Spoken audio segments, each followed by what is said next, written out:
warahmatullahi wabarakatuh.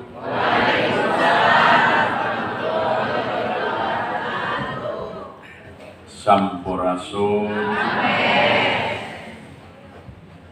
Bismillah, alhamdulillah, wassalatu wassalamu ala rasulillah wa ala alihi wa sahbihi wa mawalah wa la hawla wa la quwwata illa billah.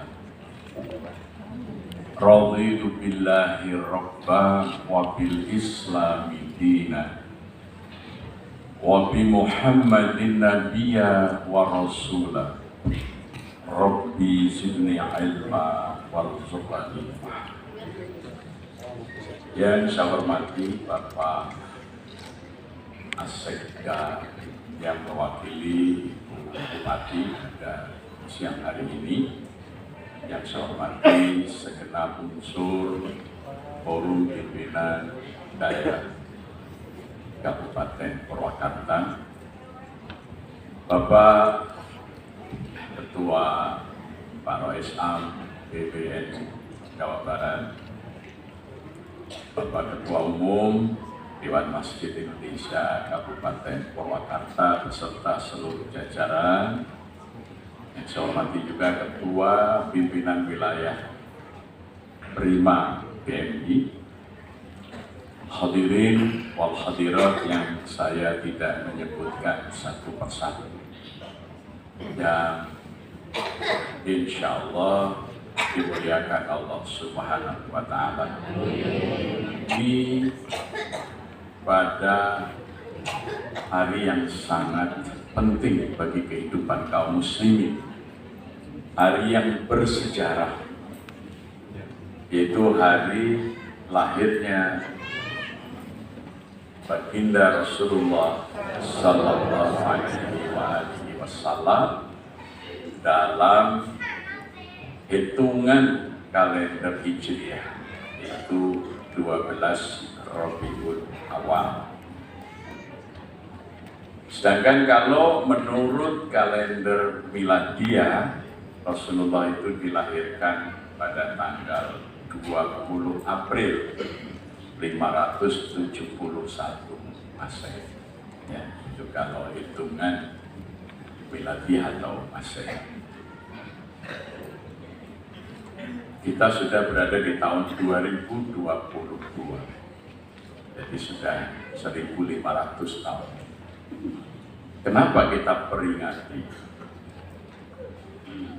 Karena sejarah itu adalah guru bagi kehidupan manusia.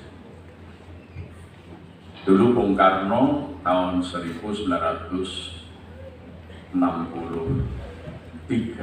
beliau pulang dari Meksiko.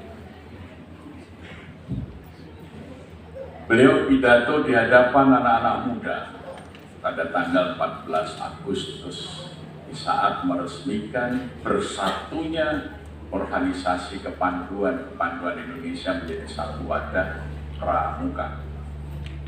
Bung Karno mengutip prasasti di Museum Meksiko yang berbunyi Historia Vitae Magistra. Historia itu sejarah, vitae hidup, magistra itu guru. Jadi sejarah adalah guru bagi hidup, guru bagi kehidupan. Maka waktu itu Bung Karno membuat akronim Jali Merah. Jangan sekali-kali melupakan sejarah. Yang kemudian oleh politisi PNI, Ketua Umum Partai Nasional Indonesia, ya, Ali Sastro Amijoyo, dari Jali Merah menjadi Jas Merah, karena PNI seragamnya jas merah. Jadi aslinya Bung Karno adalah Jali Merah. Jangan sekali-kali melupakan sejarah. Kemudian menjadi Jas Merah. Ya, jadi jas merah itu ungkapan politik, ya. Kalau Jali Merah ungkapan akademik. Ya, jadi karena sejarah adalah guru bagi kehidupan. Sejarah berasal dari bahasa Arab sajaroh, pohon. Jadi orang belajar dari akar, batang, cabang, ranting, daun, sampai buah dan bijinya. Daur hidup manusia itu disebut sejarah. Daur kehidupan bangsa disebut sejarah. Nah, maka siapa yang mempelajari dan paham sejarah, dia akan sukses di dalam menempuh kehidupan. Ibarat orang memanah, semakin kuat tarikan tali busurnya ke belakang, semakin jauh luncuran anak panah ke depan. Jadi orang yang punya pemahaman sejarah yang jauh, vision, ya, visi kehidupannya akan semakin jauh ke depan. Karena sejarah itu mempunyai hukum baca, namanya historical necessity, hukum baca sejarah. Sejarah itu akan selalu berulang. Tidak akan dunia itu mengalami perubahan proses sejarah. Hanya berbeda pelaku, berbeda aktornya, berbeda lokasinya, tapi peristiwanya akan berulang. Ya.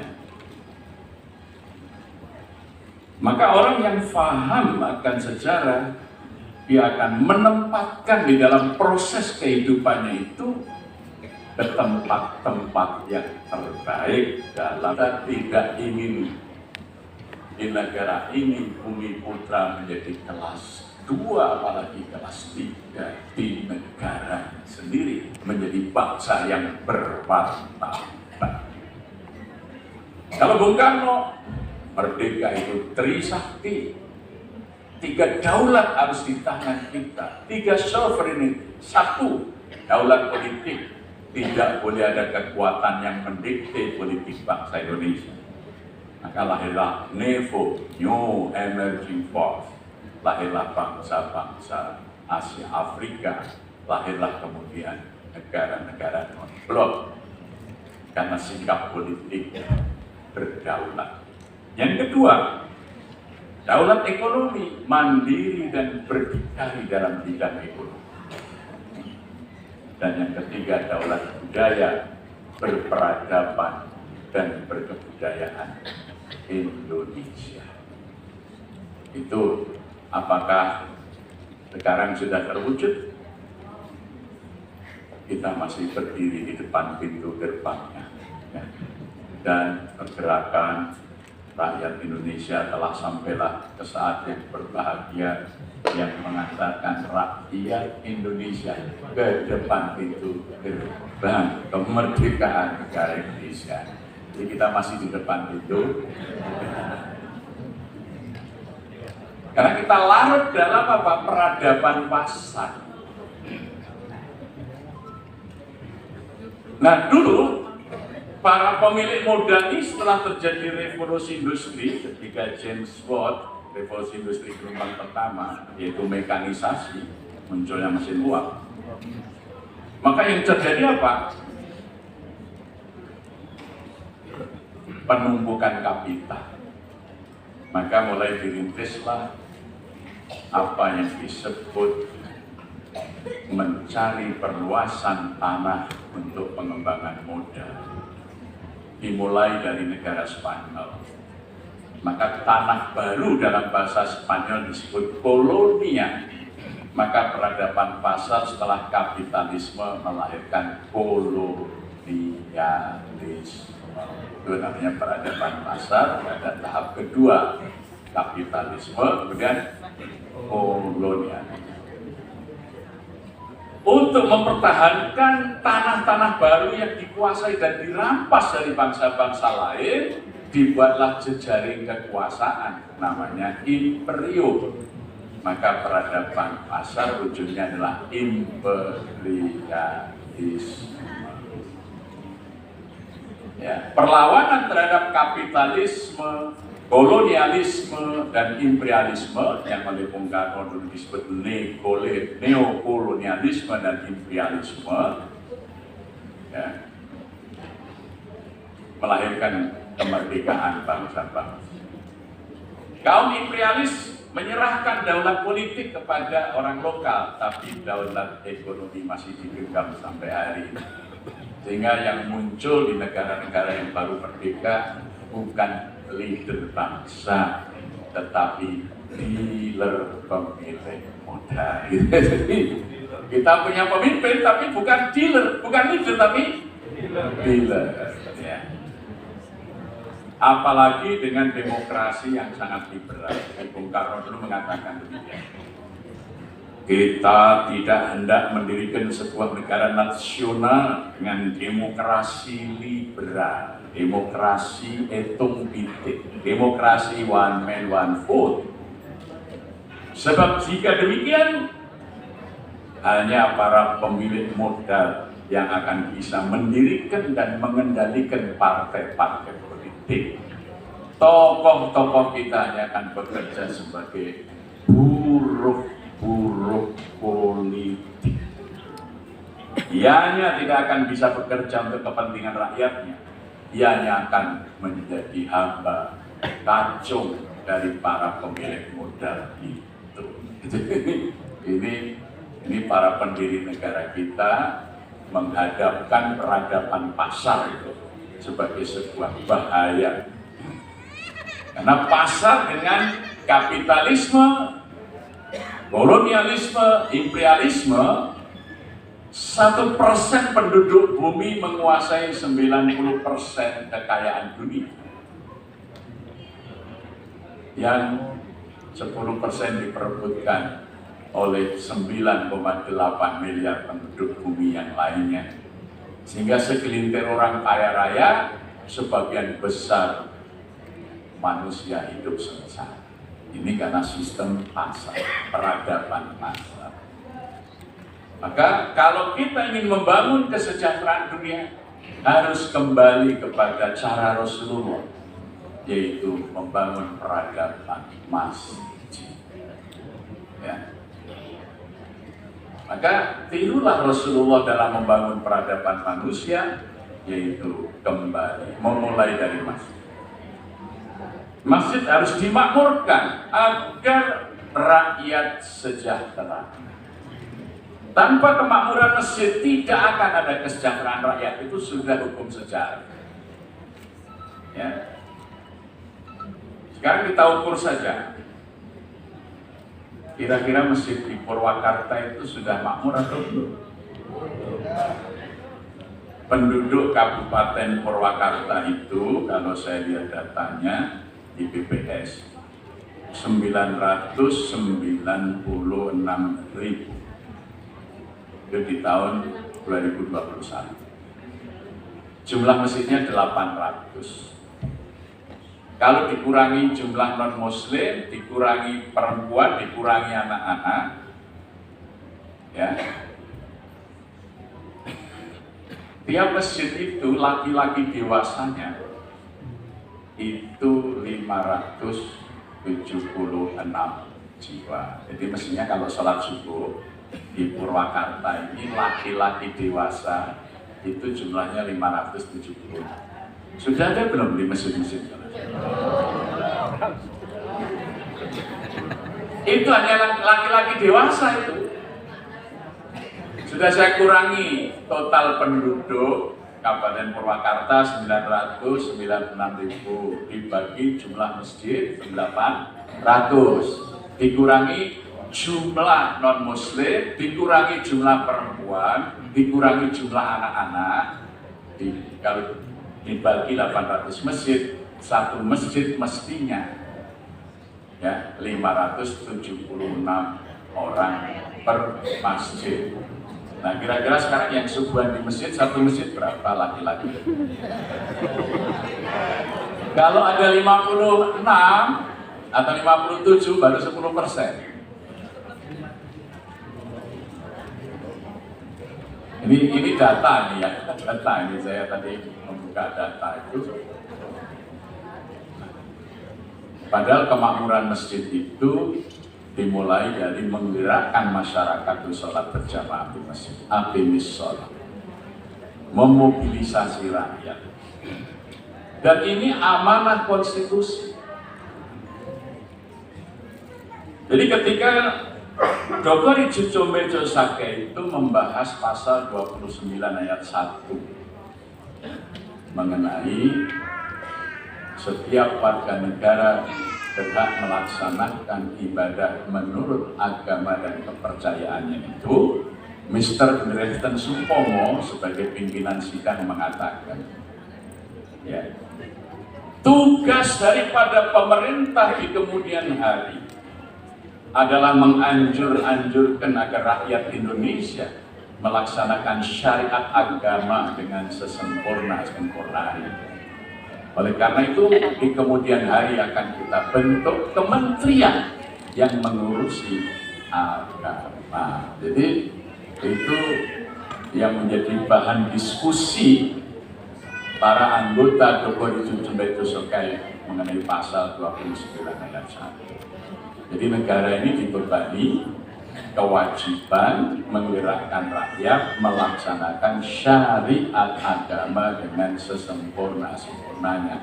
Maka di kemudian hari akan dibentuk Kementerian Agama. Jadi tugas daripada Menteri Agama adalah mendorong rakyat agar melaksanakan syariat agama dengan sesempurna-sempurnanya. Ini kalau kita mempelajari konstitusi. Ya. Nah, untuk menggerakkan masyarakat melaksanakan sholat maka harus ada adzan. Sekarang adzan belum banyak dilaksanakan, baru diteriakkan. Hayya 'alas sholat pakai speaker, hayya 'alal falah. Maka semestinya adzan itu dilaksanakan. Adzan itu artinya apa? Adzan itu memobilisasi, mengorganisasi. Coba di dalam surah Al-Hajj itu kata adzan disebut fa'adin finnasi bil hajj ya'tuka rijalan wa ala kulli dhamir ya'tina min kulli fajjin amin. Adzanilah manusia untuk berhaji, maka dibentuklah Kementerian Haji di Saudi. Indonesia ada Menteri Agama, ada Direktorat Penyelenggara Haji. Masyarakat membentuk kelompok bimbingan ibadah haji. Swasta mendirikan Biro Perjalanan Haji dan Umroh. Nah, sekarang di Kementerian Agama sudah ada Direktorat Penyelenggara Haji, Direktorat Zakat, Direktorat Wakaf, tapi malah belum ada Direktorat Sholat. Ada kelompok bimbingan ibadah haji, belum ada kelompok bimbingan ibadah sholat. Benar nggak? Zakat sudah ada LAS, ada BAS. Ya, lembaga amil zakat ada. Badan amil zakat ada, Jisbat ada, ya. Tapi badan yang mengurusi sholat malah tidak ada. Apakah ini bagian dari pasar tadi? Dipandang ini ada uangnya, zakat sumber uang, zakah uang. Ini dikira sholat tidak ada uang. Sholat itu sumber keuangan umat. Ini contoh paling sederhana. Sholat kalau saya pakai peci hitam, saya punya Pak Nana itu yang untung orang Gresik kan, itu buatan Gresik, mau merek AB, gitu. Maka saya pakai peci batik cukup kalian. Sekarang Pak, 30 kakak menjadi pengrajin. Ini sudah menjadi bahan ekspor. Ya. Turun ke baju, sumber ekonomi, karpet, sajadah, sound system, apa bukan sumber keuangan? Sumber kesejahteraan. Baca Quran. Ini semuanya ibadah dalam Islam itu disyariatkan agar umat Islam itu sejahtera. Maka diwajibkan sholat supaya sejahtera. Karena dengan adanya sholat, konstruksi masjid muncul. Industri beton, semen, itu kan. Coba kalau tidak diperintahkan sholat, tidak ada masjid. Kalau tidak ada masjid, berapa ini di Indonesia? Di Purwakarta aja 800 masjid. Nilainya berapa itu kalau dirupiahkan? Memperkerjakan berapa tenaga kerja tukang, jaringan listrik, ya, dan lain sebagainya. keran-keran wudhu, semua industri, speaker. Makanya saya sering sedih kalau ceramah di mana-mana saya pegang, belum ada yang mereknya Al-Mu'adzin atau Bilal. Ini alat ibadah kita mensejahterakan umat lain. Ini baru adanya saja sumber ekonomi, kabelnya, torrent, ini speaker. Itu kira-kira per tahun berapa unit mic ini dibeli oleh umat Islam. Di Indonesia belum ada industri mic yang diproduksi oleh Dewan Masjid misalnya. Bahkan BMI itu lebih dikenal merek helm. Ya, BMI-nya tidak punya produk. Gitu ya. Akurat. Umat Islam di Indonesia 220 juta. 10% mereka membaca Al-Quran, mengganti Al-Qurannya tiap tahun. Berarti kira-kira 22 juta Quran diperlukan oleh umat Islam Indonesia per tahun. Sekarang penerbit Al-Quran terbesar namanya PT Macana. Itu satu grup dengan Erlangga. Mohon maaf, non-muslim, bukan non-muslim. Kita yang ngaji. Tapi pengusaha macanan yang jualan Quran bisa bangun gereja banyak itu Pak. Dari keuntungan jualan Quran. Yang kedua, penjualan terbesar Quran di Indonesia itu Gramedia, Kompas Group.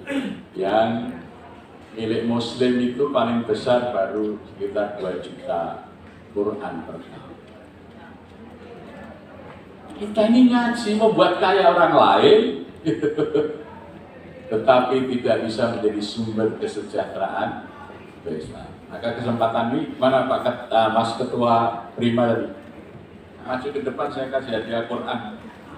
Ini Al-Quran yang dicetak oleh penerbit Muslim. Nah, jadi supaya jadi gerakan sekarang ini beli Al-Quran produk penerbit Muslim. Nah itu supaya halal. Jadi kalau perlu besok ada tulisan Al-Quran halal.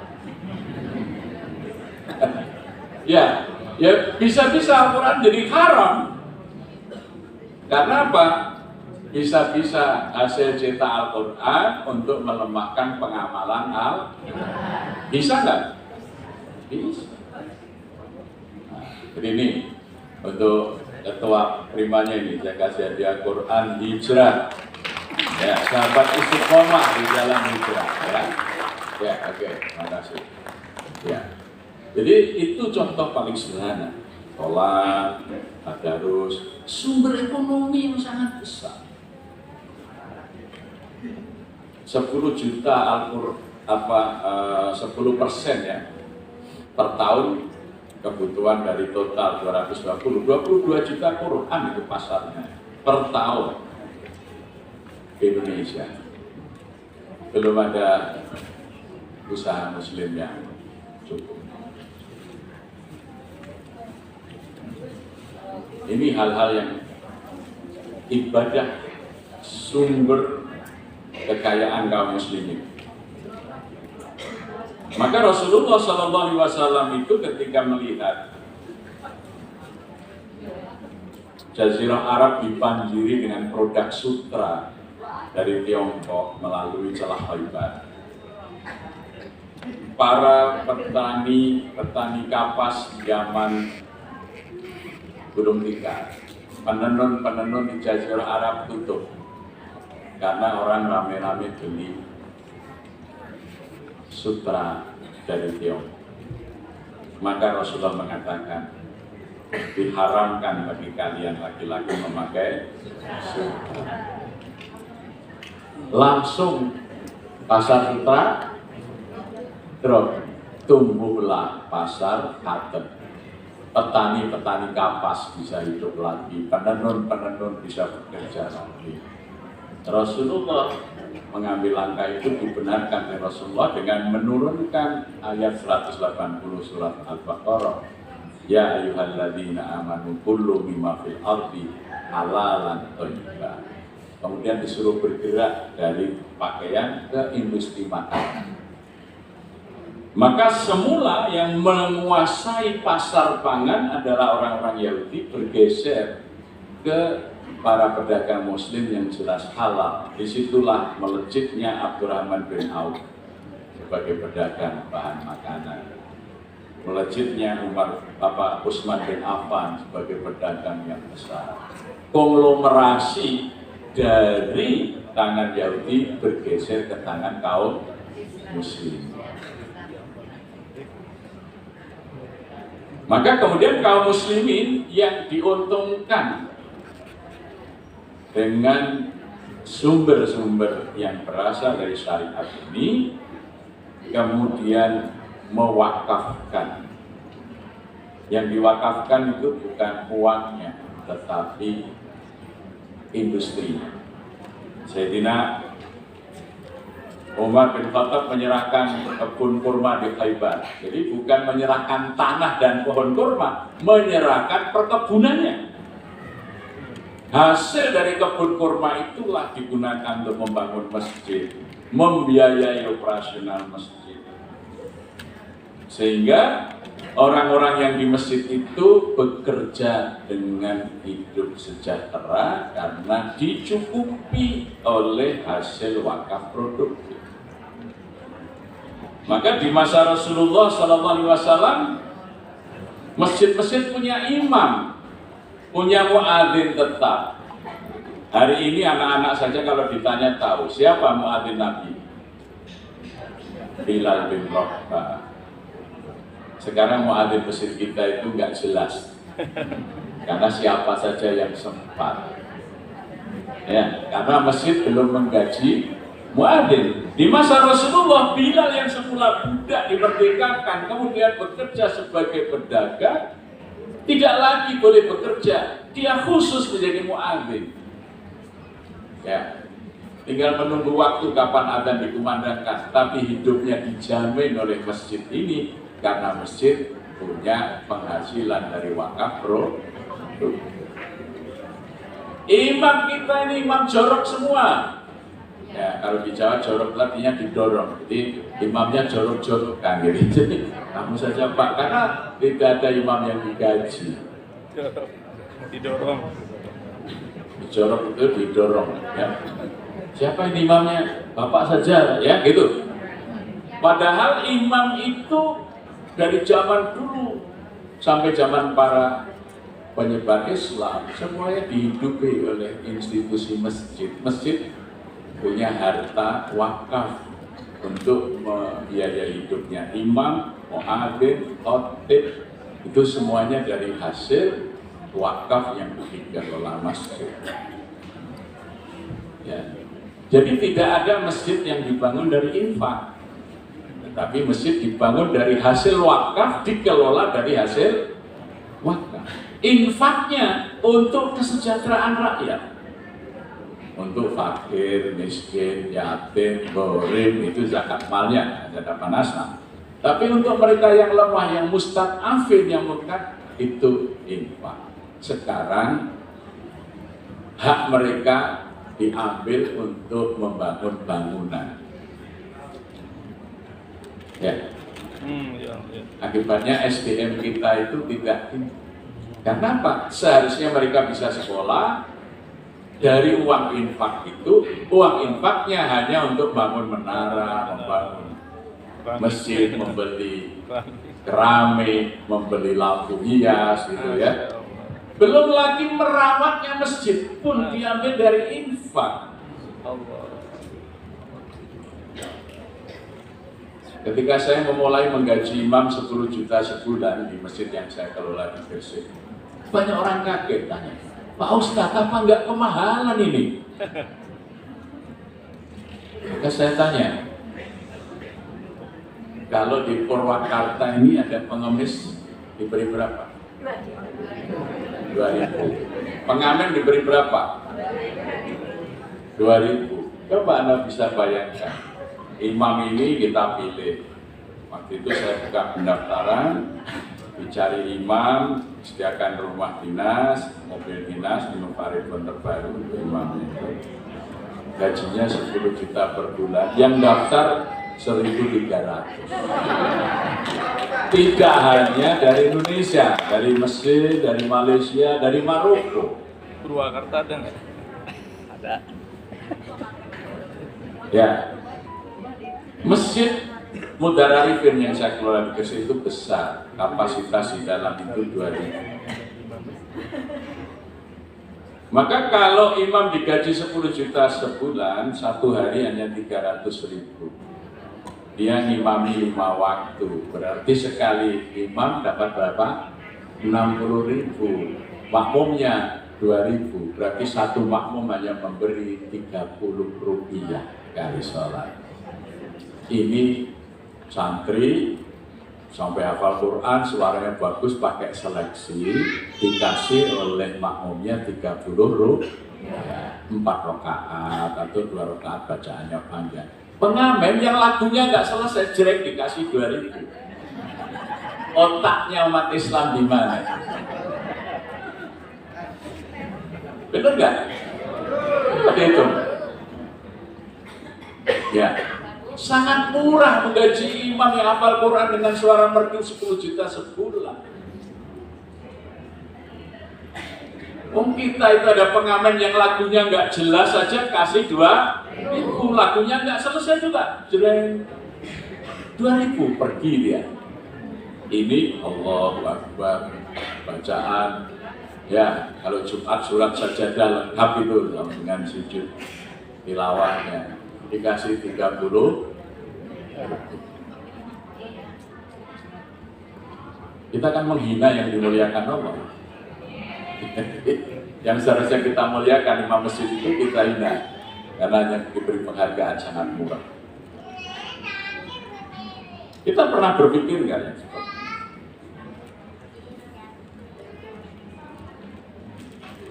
Makanya masjid itu kalau bisa kita gerakkan wakaf produktif. Itu yang kami mulai di Jogokaryan. Maka ketika tahun 2003 itu infak masjid Jogokaryan setahun hanya 43.200.000, pengeluarannya hampir 100 juta. Jadi DKM itu mikir kekurangannya ya. Maka kita belajar bagaimana dulu Nabi, para sahabat, para wali bisa mengikuti masjid. Ternyata wakaf produktif tadi. Umar wakaf kebun kurmanya, sahabat Tolha wakaf kebun kurmanya, Utsman bin Affan wakaf sumurnya, kan gitu. Umur Ramadan. Dari hasil itulah masjid dibangun dan masjid dikelola. Maka kemudian 2003 itu masjid kami renovasi, lantai 1, lantai 2 untuk sholat, lantai 3 saya buat hotel. Satu kamar waktu itu biaya membangunnya hanya 41.500.000, itu sudah termasuk bednya, AC-nya, mesin pemanas airnya, bathtubnya, ya, kulkas kecilnya, ya. Dan ternyata dari hasil yang hanya 12 kamar ini lebih dari cukup untuk operasional masjid, bayar listrik, gaji karyawan, masih sisa, ya. Pak Agus masih ikut di sini. Nah ini bendahara kami yang mengelola hotelnya masjid. Satu bulan saldo kita berapa Pak Agus? 47 juta. Ya. Nah, infaknya itu dipisah-pisah otaknya. Untuk apa? Kepentingan masyarakat, bukan untuk kepentingan masjid. Salah satunya untuk bersih-bersih masjid. Saya bawa tim ini 24 orang berdiri. Nah, silakan. Ini adalah teman-teman yang mengoperasikan 2 unit mobil bersih-bersih masjid. Banyak masjid yang tidak punya uang untuk membersihkan masjid. Telepon saja, mereka akan datang bersihkan gratis semuanya. Dari Tempat untuk kamar mandi, kipas angin, karpet, semua dijamin bersih. Kipas angin dilepas, dibersihkan, dicuci kayak baru lagi. Karpet, ya, itu ada Pak Toto, mana Pak Toto? Ya, itu yang ahli manjat ya. Nah, ini nanti ada apa? Ini sound systemnya mati Pak, di atas sana, dipanjat. Ternyata horornya itu penuh dengan sarang burung gereja itu. Oh, burung gereja kok hidupnya di masjid, sudah jadi mu'alaf. Burung mu'alaf. Itu bersihin, nyala lagi gitu. Semuanya free. Bahkan sekarang trennya minta tidak hanya dibersihkan, Pak tolong Pak bersihkan masjid kami. Masjid kami belum dicat, tolong bawa cat sekalian. Itu pun kita kerja membawa mobil food truck itu masak sendiri. Kalau ada warga sekitar masjid yang ikut membantu malah dikasih makan sekalian. Ya, itu. Ini tim. Ada tim ekonomi Mas Wawan sama Pak Hanyar. Nah, ini yang mengelola pasar rakyat. Sekarang 93 UMKM yang justru kita tumbuhkan di masa pandemi. Kita beri bantuan modal, kita stimulasi pasarnya, ya, kita adakan coaching bisnisnya, bahwa bahkan kemarin studi banding ya ke UMKM di Bandung, Jakarta, ya, hingga tumbuh pengusaha-pengusaha baru justru di masa pandemi. Ya. Jadi masjid itu melahirkan pengusaha, ya. Tidak ada uang infak itu tidak untuk kepentingan merawat masjid, tetapi untuk merawat jamaah. Jadi jangan sampai ada jamaah masjid kita yang tidak bisa makan, kita sediakan kebutuhan sembakonya. Dan dengan seperti itu, niat kita memberi beras yang terbaik sampai kita ingin membeli sawah. Ya, karena kita ingin menanam varietas padi yang bagus untuk warga miskin. Kalau dikasih raskin, kualitasnya jelek, nanti anaknya miskin lagi karena asupannya jelek. Nah, hasrat kita itu memuliakan fakir miskin, memberi beras terbaik. Kita mau beli sawah, ada sawah mau dijual di daerah Moyudan, Sleman, kita datang ini. Setelah deal harganya, di notaris, pemiliknya nanya, Pak ini masjid kok membeli sawah, untuk apa? Oh kita menyediakan beras bagi warga miskin. Kebutuhan kami 1 bulan 9 ton. Nah, kalau gitu nggak jadi saya jual, saya wakafkan saja. Uangnya utuh. Ini karena gunung itu bergabung dengan divisi adventure-nya masjid. Ya. Mau belajar mendaki gunung kemana, suka sepedaan ada klub sepeda, yang suka futsal ada klub futsalnya, ya. Yang suka bahasa asing ada BADU namanya bahasa dunia. Jadi, nah itu kegiatan remaja masjid di masjid, sehingga boleh dikatakan Masjid Jogokarian itu programnya berjalan 80% yang menjalankan remaja masjid. Ya, jadi bukan ini yang dilakukan, kita membuat garisnya mereka yang bisa melaksanakan eksekusi. Ya. Maka kita bawa rombongan ini supaya bisa dilihat di luar sana di parkiran ada mobil bersih-bersih masjidnya lengkap, ada putranya kita bawa juga ya, ambulannya juga. Bagi warga yang sudah, misalnya kalau di Jogokarian itu beberapa jamaah yang harus cuci darah, sudah seminggu 3 kali 2 kali, mungkin dia gratis di rumah sakit, tapi transport dari rumah ke rumah sakit itu tidak ada biaya. Maka masjid tiap pagi ambulan kita ini jemputin mereka yang harus cuci darah, diantar ke rumah sakit, jemput pulang tiap hari. Juga melayani mengantar pasien dari rumah ke rumah sakit, mengambil dari rumah sakit ke rumah, mengantar jenazah sampai kemana. Itu semua bisa dilakukan oleh masjid. Karena apa? Impaknya untuk itu, bukan untuk bangunan masjid. Merawat bangunan dan operasional masjid dari hasil wakaf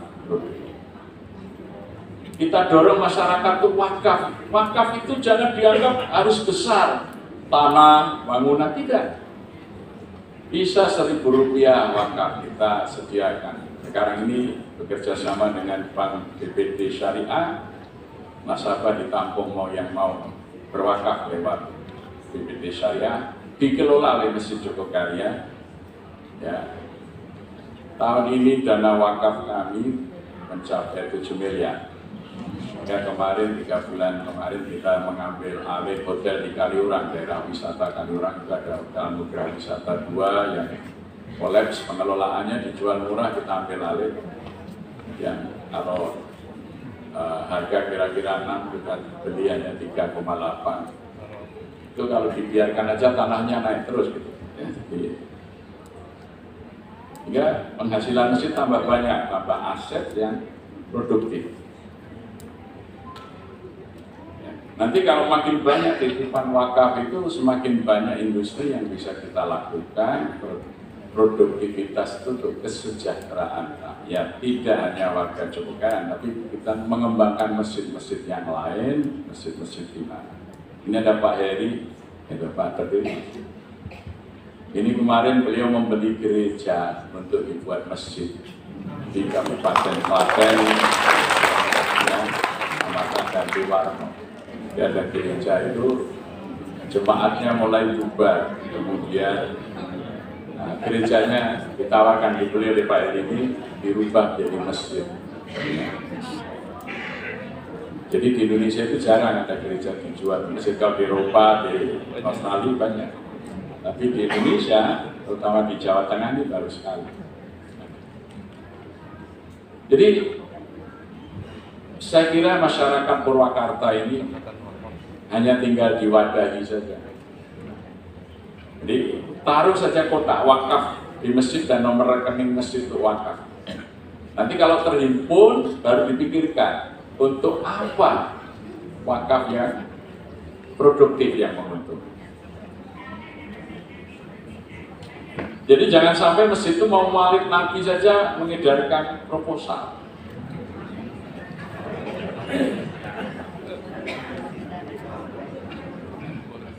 Makanya saya sering sampaikan sekarang ini, membangun pabrik itu lebih baik daripada membangun masjid sekarang.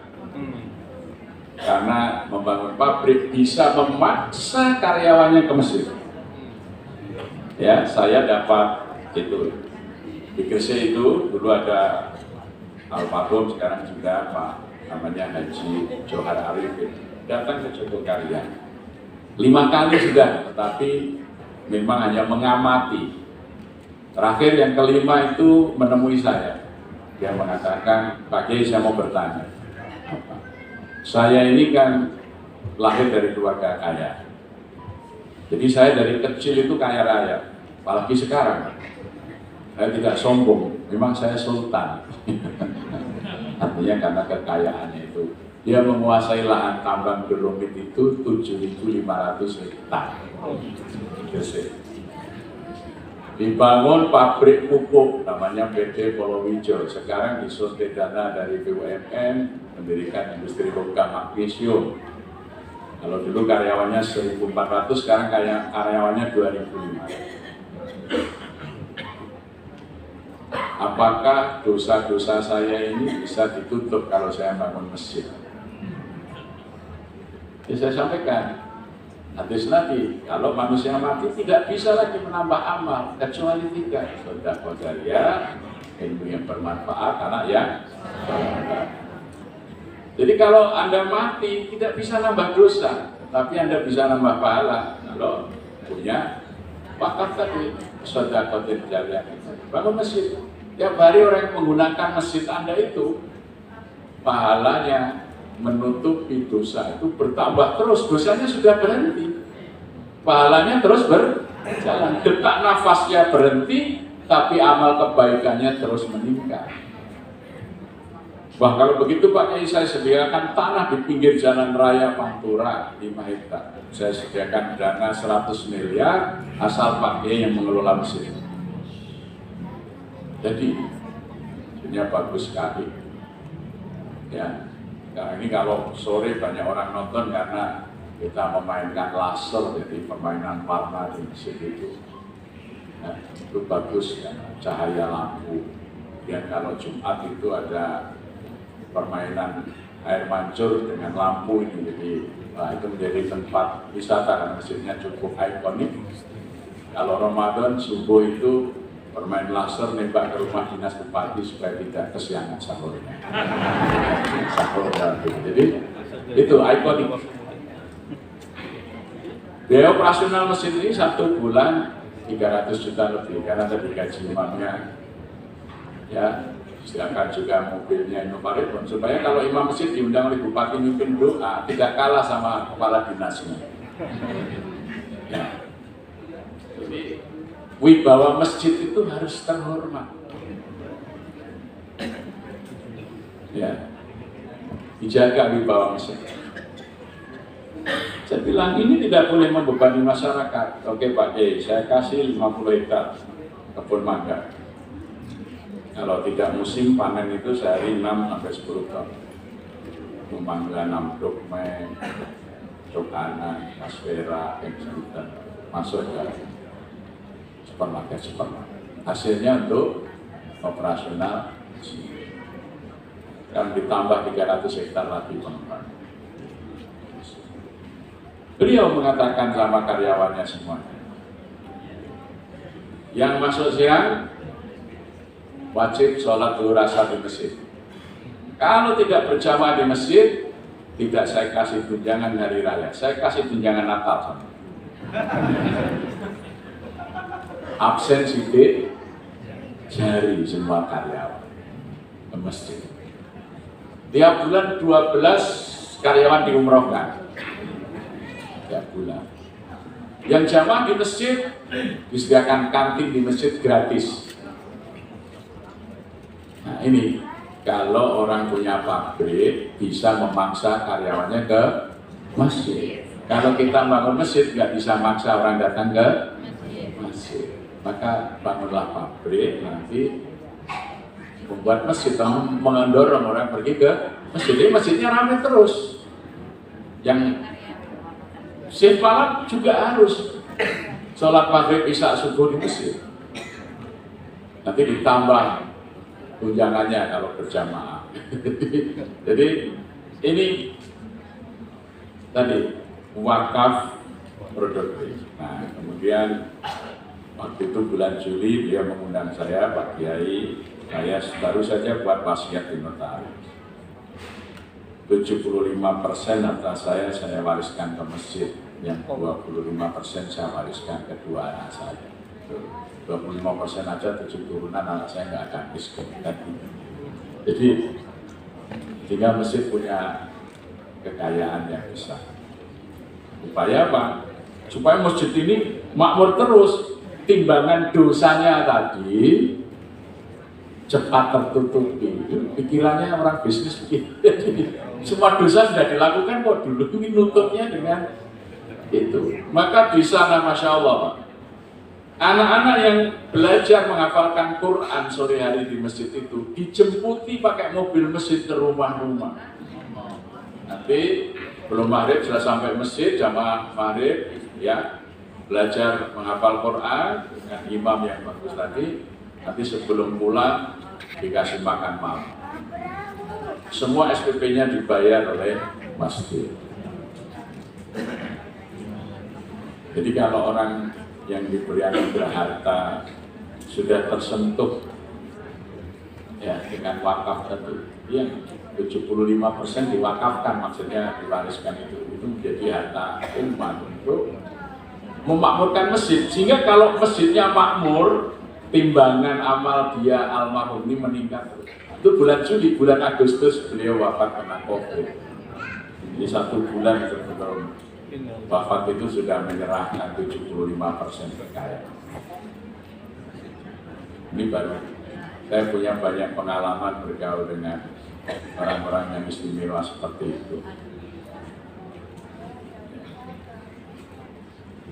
Maka saya kira di Purwakarta ini kalau Dewan Masjid atau masjid memulai gerakan wakaf produktif, insya Allah teratasi tuh. 800 masjid, ambil aja 10% kalau masjid itu melakukan ini, insya Allah kesejahteraan rakyat itu akan meningkat. Karena sudah ada disertasi dari UIN Surabaya membandingkan masjid terbesar di Surabaya, masjid terbesar di Malang, dan masjid Jogokarian terkait dengan dampak kesejahteraan bagi lingkungan. Itu ya alhamdulillah kesimpulannya masjid Jogokarian seperti ya, memiliki dampak bagi kesejahteraan. Karena tidak ada orang yang lapar tidak bisa teratasi, tidak ada anak putus sekolah atau kuliah karena biaya, karena masjid akan. Sekarang yang ambil jalan pintas kepala sekolah itu nagihnya ke masjid langsung. Pak, ini murid saya warga Panjenengan belum bayar SPP 6 bulan. Ya. Tidak ada orang yang sakit yang tidak mungkin terobati karena masjid akan handle itu. Ya. Kematian dan lain sebagainya. Itu dari dana infak. Maka infak kita sebut saldo nol. Infaknya segera dihabiskan saja, karena masjid punya penghasilan yang tidak akan habis dari wakaf produktif. Lah kalau hasilnya dari infak dihabiskan, bingung nanti DKM. Nah, jadi memang kita hembuskan saldo nol karena apa? Kita ingin menginisiasi agar masjid-masjid itu punya BUMN, badan usaha milik dalam skala masing-masing. Nah, Rasulullah itu memberi contoh membangun masyarakat melalui masjid. Ya, maka disinilah sebetulnya Maulid Nabi menjadi sangat penting kita peringati relevansinya dengan Dewan Masjid dan Prima BMI. Jadi bagaimana ini menjadi pemakmur masjid. Ya, jadi jangan sampai ada anak-anak remaja yang putus sekolah, yang tidak bisa bekerja karena tidak ada modal, ya, semua ini bisa diselesaikan melalui kegiatan masjid. Maka tagline kita, masjid adalah sumber kesejahteraan rakyat. Ya, jadi masjid adalah sumber kesejahteraan rakyat. Jadi kalau masjidnya makmur, rakyatnya pasti sejahtera. Ya. Dimulai dari menggerakkan sholat, karena itu rumusnya ada di dalam surat Al-Hajj ayat ke-37. Surat Al-Hajj ayat 37. Ketika Nabiullah Ibrahim alaihissalam hijrah dari Hebron ke Bakar, beliau berdoa, Rabbana inni askantu min dzurriyyati fi wadi ghairi dzar'in inda baitikal haram. Wahai Tuhan kami, Engkau telah tempatkan aku dan anak keturunanku di lembah yang tidak ada air dan tanaman yang tumbuh ini, tetapi dekat dengan rumah yang suci. Rabbana liyuqimus shalah. Ya Tuhan kami, jadikanlah kami dan keturunan kami itu orang yang menegakkan sholat. Nah itu menegakkan sholat dulu. Baru yang kedua, waj'al af'idatan minan nas tahwi ilaihi. Maka kemudian jadikanlah hati manusia untuk ingin datang kepada mereka ke tempat. Karena orang datang ke situ, warzuq ahlahu minat tamarat, maka berikanlah rezeki kepada mereka bermacam-macam buah-buah. Maka ketika Masjid Jogokarian kita memobilisasi masyarakat berjamaah ke masjid 5 waktu, subuh masjidnya penuh, maka waj'al af'idatan minan nas tahwi ilaihi. Dari mulut ke mulut orang cerita tuh Masjid Jogokarian subuhnya kayak Jumatan. Orang pada datang pakai bis-bis rombongan. Jadilah Jogokarian destinasi wisata subuh. Karena ada destinasi, maka warung makan laku, penginapan laku, hotel laku, souvenir dari peci sampai tas, sarung, baju laku, ya itu otomatis warzuq ahlahu minat tamarat. Itu ternyata tidak hanya berlaku di Makkah. Kami coba ketika memobilisasi rakyat untuk sholat berjamaah di masjid, otomatis menjadi magnet orang untuk datang.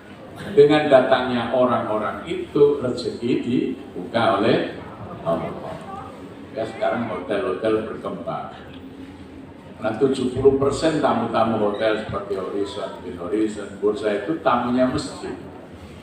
Sekarang kita mulai memanfaatkan kalau sudah liburan itu rumah-rumah warga yang kosong untuk homestay. Ya. Bahkan kemarin pasca pandemi itu Kepala Dinas Pariwisata berkunjung ke masjid kami mengatakan data Dinas Pariwisata DIY kunjungan wisatawan ke Masjid Jogokarian melampaui kunjungan wisatawan ke Pantai Parangtritis. Ya. Ini kan sederhana sekali sebenarnya, konsep Al-Quran itu tinggal dijalankan saja. Ya, apa yang dicontohkan Rasulullah ditiru, jangan membuat contoh-contoh sendiri. Ittiba itu. Maka qul in kuntum tuhibbunallah fattabi'uni. Maka yuhibbukumullah wa yaghfir lakum dzunubakum. Jadi sebetulnya itulah peradaban masjid yang harus kita tiru, ya. Terutama hari ini kita memperingati Maulid Nabi Muhammad SAW senyapang dengan pelantikan Prima DNI. Jadi kegiatannya tidak usah macam-macam. Coba buat gerakan remaja ke masjid. Ya. Bagaimana caranya? Mereka yang tidak kosong sholat subuh selama sebulan carikan hadiah yang membanggakan. Kami lakukan itu. Yang paling aktif sholat di Masjid Jogokarian, kita pasang fingerprint, kita sediakan 4 tiket umroh. Ternyata Jogokarian tidak usah mengeluarkan uang, perusahaan-perusahaan travel akan rebutan kasih tiket. Ya, ini promosinya PT apa ini tadi? Cahaya Rudol. Nah, Cahaya Rudol sediakan aja kerjasama dengan Prima DNI, misalnya Masjid mana. Kalau remaja yang aktif tidak putus sholat subuhnya selama 4 bulan, gratis umroh. Wah, itu nanti rame itu ya kan. Ini program pertama Prima DNI. Ya. Nah, insya Allah nanti akan banyak yang ngasih hadiah. Ya. Bahkan kadang-kadang biro itu yang, Pak, kapan nih diadakan lagi ini saya sudah. Nah, gitu ya. Jadi itu nanti akan berjalan dengan sendiri. Jadi menggerakkan remaja ke masjid. Ya. Insya Allah nanti lahir generasi baru yang berkualitas. Saya kira demikian apa yang saya sampaikan untuk Maulid Nabi pada pagi hari ini. Mudah-mudahan bermanfaat dan dapat kita amalkan. Terima kasih ibu-ibu. Ya, ibu ini juga wajib memakmurkan masjid. Kalau di Jogokarian ini ada namanya Umida, itu umi muda, ya. Jadi ibu yang baru menikah sampai umur 35 tahun. Di atas itu ada majelis taklim ibu-ibu yang senior, ya. Jadi dari remaja pada divisi keputrian. Jadi ibu-ibu ini mendinamisasi dengan cara apa? Mengelola penyediaan misalnya sarapan pagi di masjid, nasi Jumat, ya. Jadi kita menyediakan untuk makan pagi ataupun nasi Jumat itu yang masak itu ibu-ibu yang belum punya usaha, ya. Sebagian besar misalnya janda, miskin, ya, suruh menyediakan. Ibu bisa masak berapa porsi, berapa box. Oh, saya paling 100 Pak. Ya oke, masjid pesan.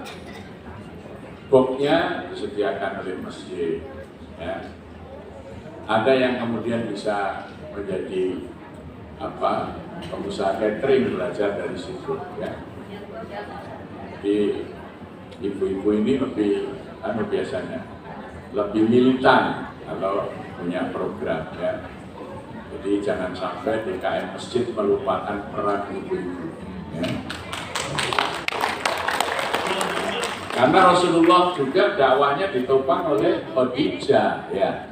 Kalau tidak ada Khadijah, Nabi itu juga berat sekali. Ya.